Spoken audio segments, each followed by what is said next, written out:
Good morning प्यारे विद्यार्थियों। हमारा जो अध्याय चल रहा है वो चल रहा है भारत का जो भौगोलिक स्वरूप है, भौगोलिक स्थिति है, उसके बारे में हम प्रमुखता अध्ययन कर रहे हैं। प्रीवियस वीडियो में हमने भारत की जो भौगोलिक आकृतियां हैं, स्थिति है, उसके बारे में प्रमुखता अध्ययन किया। इसके साथ ही हम आज इसका जो अध्ययन करेंगे कि भारत में भौगोलिक स्थिति के आधार पर क्या है कि कितने भागों में भौगोलिक स्थिति को बांटा गया है, उसके बारे में प्रमुखता चर्चा करेंगे। इसके साथ साथ क्या है कि इसके विभिन्न क्षेत्र है, उनके कितने कितने भाग है, उनमें प्रमुख विशेषताएं क्या है, प्रमुख चोटियां कौन कौन सी है और कौन सी चोटी है वो सबसे अधिक है, वो विस्तार है उसका, और कौन से देश से संबंधित है, और भारत में सबसे ऊंची चोटी कौन सी है, इसके बारे में प्रमुखता हम अध्ययन करेंगे। इसके साथ ही इससे जुड़े हुए कुछ महत्वपूर्ण बिंदु है, कुछ तथ्य हैं, उनके बारे में प्रमुखता हम जानकारी करेंगे, अध्ययन करेंगे। तो आपको जैसे जैसे प्रॉपर पढ़ाया जा रहा है, समझाया जा रहा है, वैसे वैसे आप तैयारी करते रहें। और जितने भी नोट्स आपने तैयार कर लिए हैं प्रीवियस चैप्टर तक या इस चैप्टर के लास्ट वीडियो तक, वो प्रॉपर आप क्या है कि तैयार करते रहें। क्योंकि समय क्या है, अपने पास सीमित समय है, और सीमित समय का हमें उपयोग भी क्या करना है, उचित उपयोग करना है, सदुपयोग करना है, ताकि अपनी तो तैयारी है प्रॉपर है वो अच्छी तरीके से होती रहे। तो आज हम बात करेंगे कि भारत की जो भौगोलिक स्थिति है उसके आधार पे भारत को कितने भौगोलिक भागों में बांटा गया है, और उसके प्रत्येक भाग का हम विस्तार से अध्ययन करेंगे, विस्तार से उसके बारे में चर्चा करेंगे। इसके साथ ही कुछ चोटियां हैं प्रमुख है, उनके बारे में प्रमुखता हम अध्ययन करेंगे। तो सबसे पहले बात आती है कि भारत को जो प्रमुखता आज का अपना अध्ययन बिंदु है वो है मुख्य रूप से भौगोलिक वितरण, यानी भौगोलिक वितरण है उसको किस प्रकार से भारत में बांटा गया है, कौन कौन से प्रमुख क्षेत्र इसमें आते हैं, इसके बारे में प्रमुखता चर्चा करेंगे। तो सबसे पहली बात आती है हमारी कि भौगोलिक आकृतियों का जो विभाजन किया गया है, भौगोलिक आकृतियां, यानी हमने पहले प्रीवियस वीडियो में बात की थी कि पृथ्वी पर पाए जाने वाला प्रत्येक भाग है वो समान नहीं है, वो क्या है, असमान है, और विभिन्न प्रकार की स्थलाकृतियां हमें देखने को मिलती है, चाहे वो समतल मैदान हो, चाहे वो पर्वत हो, चाहे वो पहाड़ हो, चाहे वो द्वीप हो, किसी प्रकार से हो, विभिन्न प्रकार की स्थलाकृतियां पाई जाती है। तो हम प्रमुखता बात ये आती है कि भारत को भौगोलिक वितरण के आधार पे कितने भागों में विभाजन किया जा सकता है भौगोलिक आकृतियों का। तो प्रमुख रूप से 6 भागों में भारत की भौगोलिक आकृतियों का विभाजन किया गया है। अब आती है 6 भागों में बांट तो दिया गया, अब ये 6 भाग प्रमुखता कौन कौन से हैं, इनके प्रमुखता नाम क्या क्या, इसके बारे में चर्चा करेंगे। तो सबसे पहले बात आती है कि जो पहला हमारा विभाजन है वो है हिमालय पर्वत श्रृंखला का। पहला विभाजन कौन सा है अपना, हिमालय पर्वत श्रृंखला का। दूसरा जो विभाजन है वो है उत्तर के मैदान का। कौन सा है, उत्तर के मैदान का। तीसरा विभाजन है वो है प्रायद्वीपीय पठार का। कौन सा है, प्रायद्वीपीय पठार का। चौथा जो हमारा विभाजन है वो है भारतीय मरुस्थल। चौथा कौन सा है, भारतीय मरुस्थल। पांचवा कौन सा है, द्वीप समूह। पांचवा कौन सा है, द्वीप समूह। और छठा हमारा है, पांचवा अपना तटीय मैदान, और छठा हमारा क्या है, द्वीप समूह है। इस प्रकार विभिन्न आकृतियों के आधार पे भारत का जो भौगोलिक विभाजन किया गया है वो 6 भागों में किया गया है। हमने इन 6 नामों के बारे में चर्चा की। अब प्रत्येक भाग का हम विस्तार से अध्ययन करेंगे और उसके जो महत्वपूर्ण बिंदु है उनको समझने का प्रयास करेंगे। तो सबसे पहला बिंदु है हमारा हिमालय पर्वत, जिसको हिमालय पर्वत श्रृंखला भी कहा गया है। बात आती है हिमालय पर्वत श्रृंखला की। तो इसमें प्रमुख रूप से किस प्रकार से इसका निर्माण होता है, प्रमुख रूप से किस स्थान से किस भाग में इसका विस्तार होता है, तो इसके बारे में प्रमुखता हम चर्चा करेंगे। सबसे आती है कि भारत की उत्तरी सीमा पर, भारत की जो उत्तरी सीमा है उसमें प्रमुखता क्या है कि हिमालय भूगर्भीय रूप से वल्लित पर्वत श्रृंखला है। भारत के उत्तरी सीमा पर क्या है कि जो हिमालय है वो एक क्या है, वल्लित श्रृंखला है। तो बात आती है कि जो ये भूगर्भीय रूप से वल्लित श्रृंखला है, ये वल्लित श्रृंखला होती क्या है, किस प्रकार से इसका संबंध है, ये प्रमुख रूप से किस रूप से स्पष्ट किया जा सकता है। तो ध्यान रखना कि वल्लित पर्वत को हम क्या है, मोड़दार पर्वत भी कह सकते हैं। वल्लित श्रृंखला को या वल्लित पर्वत को हम क्या कह सकते हैं, मोड़दार पर्वत भी कह सकते हैं। और मोड़दार पर्वत का ही दूसरा नाम क्या है, वल्लित पर्वत है। अब आते हैं कि मोड़दार पर्वत है या वल्लित जो पर्वत है वो किसे कहते हैं। तो ध्यान रखना कि जब 2 टेक्टोनिक प्लेटें एक दूसरे की ओर खिसकती है, जब 2 टेक्टोनिक प्लेटें हैं वो एक दूसरे की तरफ और खिसकती है, तो बाद में क्या है कि दोनों की टकराहट से टकराहट वाला भाग ऊपर उठ जाता है। जब 2 टेक्टोनिक प्लेटें हैं वो आपस में एक दूसरे की ओर क्या करती है, आती है या सरकती है। तो जब उनमें जो टकराहट होती है और टकराहट के बाद में जो भाग है ऊपर उठ जाता है उसे क्या कहते हैं, वल्लित पर्वत या मोड़दार पर्वत कहते हैं। क्या कहते हैं उसे, वल्लित पर्वत है या मोड़दार पर्वत कहते हैं। एक और वापस इसको समझने का प्रयास करते हैं कि जब दो टेक्टोनिक प्लेटें हैं, जब आपस में एक दूसरे की तरफ खिसकती है, सरकती है, और सरकने के बाद में उन दोनों में क्या होती है, आपस में घर्षण होता है, टकराहट होती है, और टकराहट के बाद में जो हिस्सा ऊपर उठ जाता है उसे क्या कहते हैं, वल्लित पर्वत या मोड़दार पर्वत प्रमुखतः कहा जाता है। अब बात करते हैं आगे के प्रमुख बिंदुओं की।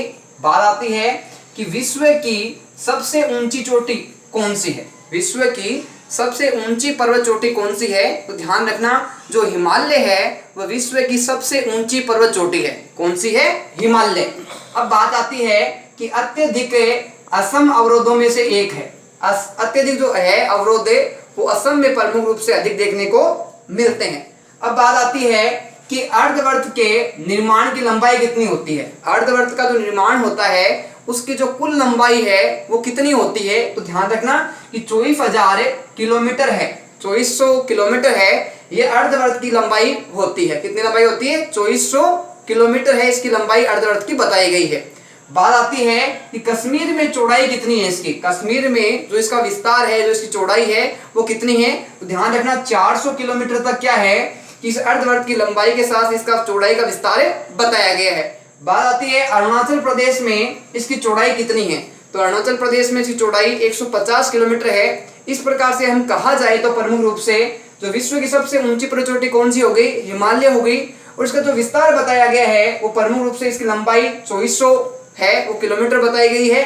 बात आती है कश्मीर में इसकी चौड़ाई कितनी है, 400 किलोमीटर बताई गई है, और जो अरुणाचल प्रदेश है उसमें जो इसका विस्तार बताई गई, इसकी चौड़ाई बताई गई है वो बताई गई 150 किलोमीटर प्रमुखतः बताई गई है। अब इसके आगे के जो महत्वपूर्ण बिंदु है अपने हिमालय पर्वत श्रृंखला के, उसके बारे में प्रमुखतः हम चर्चा करेंगे। बात आती है कि पूर्व भाग में ऊंचाई से अधिक विविधता। इसके पूर्व भाग में हिमालय में देखते हैं तो हमें जो ऊंचाई है वो क्या है, अधिक देखने को मिलती है, और उसमें विविधता देखने को मिलती है। कुछ स्थानों पे तो क्या है, ऊंचाई बहुत अधिक है और कुछ पे कुछ कम देखने को मिलती है। इस प्रकार कहा जा सकता है जो हिमालय पर्वत श्रृंखला है उसमें ऊंचाई को लेकर विविधता है वो पर्याप्त रूप से बनी हुई रहती है। बात आती है कि हम हिमालय को प्रमुखतः कितने भागों में, कितनी श्रेणियों में बांट सकते हैं, तो प्रमुख रूप से हम हिमालय को क्या है कि 3 भागों में बांट सकते हैं। कितने भागों में बांट सकते हैं, 3 भागों में बांट सकते हैं। अब बात आती है कि हिमालय का अर्थ क्या होता है, हिमालय का सामान्य अर्थ क्या है, तो ध्यान रखना कि हिम का घर यानी जो बर्फ का जो घर है वो प्रमुखतः किसे कहा गया है, हिमालय को कहा गया है। हिमालय का अर्थ क्या हो गया कि हिम का घर अर्थात बर्फ का घर है वो हिमालय का होता है।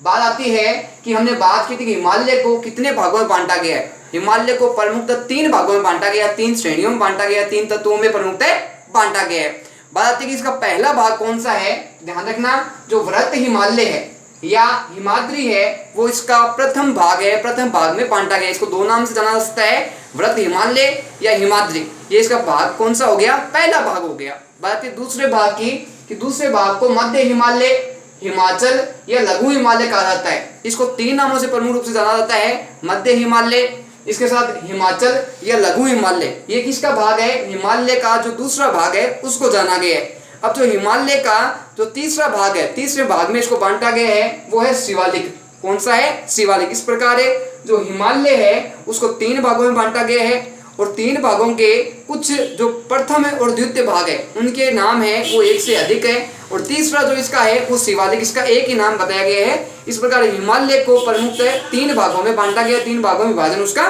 किया गया है। बात आती है कि जो वृत्त हिमालय है उसका दूसरा नाम हमने बताया कि हिमाद्री है, तो इसके बारे में प्रमुखतः हम चर्चा करेंगे। इसमें प्रमुख रूप से कौन कौन सी प्रमुखतः ऐसी विशेषताएं हैं इसके बारे में प्रमुखतः हमें चर्चा करेंगे, विस्तार से अध्ययन करेंगे। सबसे पहले बात आती है कि हिमालय की उत्तरी श्रेणी को हिमाद्री कहा गया है, यानी हिमाद्री है वो कौन सी श्रेणी को, कौन से क्षेत्र को कहा गया है, तो प्रमुख है जो हिमालय की जो उत्तरी श्रेणी है, हिमालय की कौन सी श्रेणी है, उत्तरी श्रेणी है, उसको क्या कहा गया है, हिमाद्री कहा गया है, वृत्त हिमालय कहा गया है। अब बात आती है कि हिमालय की सबसे ऊंची श्रेणी जो हिमालय है वो क्या है कि सबसे ऊंची श्रेणी है, सबसे ऊंची पर्वत श्रेणी भी हम इसको कह सकते हैं। बात आती है कि इसकी औसत ऊंचाई है, औसत ऊंचाई यानी एवरेज हम इसका निकालें तो इसकी औसत ऊंचाई है वो 6000 मीटर से भी अधिक बताई गई है। कितनी बताई गई है? 6000 अधिक से भी इसकी मीटर अधिक बताई गई है। किसकी? वृद्धि हिमालय की या हिमाद्री की। और उसको किस भाग से जाना जाता है? उत्तरी जो श्रेणी है अपन को उसको क्या कहा गया? हिमालय हिमाद्री कहा गया है। बात आती है भारत की सर्वोच्च चोटी कौन सी है? भारत की सर्वोच्च जो चोटी है हिमालय पर्वत के अंतर्गत वो कौन सी आती है? तो प्रमुखतः जो कंचनजुंगा है, कंचनजुंगा जो अपनी चोटी है वो भारत की सबसे ऊंची सर्वोच्च चोटी है।